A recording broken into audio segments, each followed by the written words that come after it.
komunista po ako Gusto ko lamang pong alamin ninyo. Yes, sir. Kaya nyo tungkol sa Romanov. Ito mga kababayan. So matapos nga po ang sinabi na yan ng ating butihing Senador Robin Padilla sa ika-6 na araw na impeachment sa Senado, ay bigla namang lumutang ang dating sikat na artista na si Angel Locsin at may matindi itong pasaring laban sa Senador. Ito ang nakapin na post ni Angel Locsin sa kanyang social media account. Nung mga panahong magkasama tayo, madalas mong ikwento yung panahon na namundok ka at nag-armas para ipaglaban ng bayan. Sabi mo pa nga, dinadalaw ka ng ex mo sa bundok.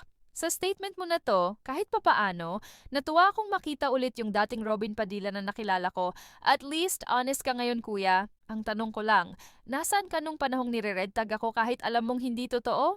Actually, kasama mo pa nga at katsikahan yung mga nangre-red tag naghugas kamay at pumikit sa katotohanan, isa sa mga pinakamalaking dahilan kung bakit ka binoto ng maraming Pilipino ay dahil inasahan nilang magiging matapang kang boses para sa mga kapatid nating Muslim. Pero bakit parang mas ipinaglalaban mo pa si Quiboloy? Naniniwala ka ba talaga na siya ang appointed son of God? Isa ka sa pinakamakabayang taong nakilala. Ikaw si Andres Bonifacio. Kaya nakakalungkot pag nakakabasa ako ng stand mo pagdating sa China. Hindi ito ang Robin Padilla na nakilala at hinangaan ko. Kahit paano, alam kong halos pareho tayong landas na dinaanan. Galing sa hirap, nagtrabaho ng maaga, tinangkilik at nakapagpasaya ng mga tao. Ang utang na loob natin ay sa ating Diyos at sa lahat ng Pilipino, hindi lamang sa isang tao. Tama na, kuya. Gising na. Hindi pa huli ang lahat? Ayan mga kababayan, marami ang nagsasabing di umano'y sobrang matagal nang natutulog itong si Angel Locsin. Sabay biglang nagising umano ito at inaatake niya si Senador Padilla. So ano po ang inyong opinyon sa mga tirada ni Angel Locsin kay Senator Padilla samantala? Senator Alan Peter Cayetano may matinding hamon sa Malacanang sa DOJ at NBI. Opportunity mga musta. Quiet lang po kayo, atin-atin lang to. Pero iparating natin sa NBI, sa DOJ at sa Malacanang. Tayo-tayo lang Sabihin natin sa DOJ, sa NBI at sa Malacanang, di kayo halata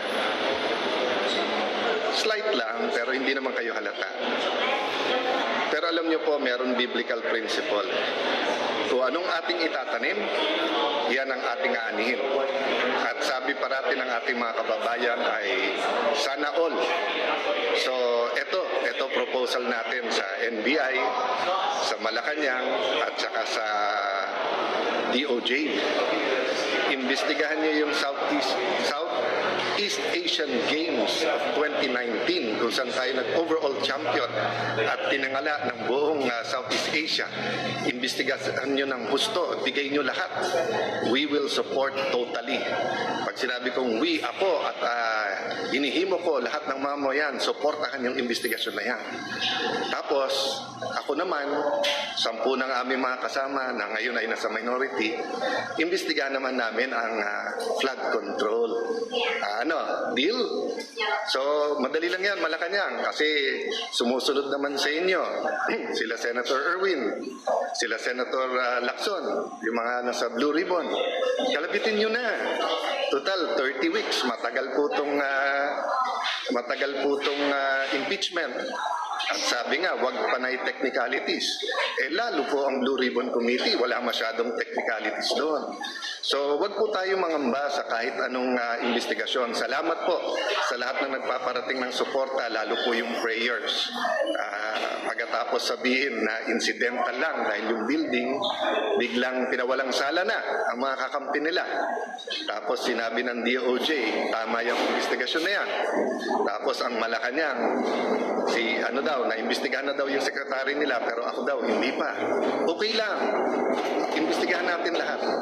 Pero hindi naman siguro bad words ang flood control. Ang bad words ay cover up. So, tamang-tama, magsosona na ulit. Bigyan natin ng pwedeng pag-usapan ng mahal natin Pangulo na tunay na mga pangyayari.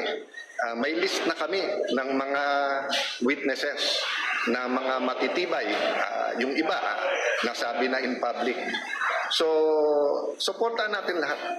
All-out investigation, katotohanan, para magbago na yung ating bayan. God bless you all.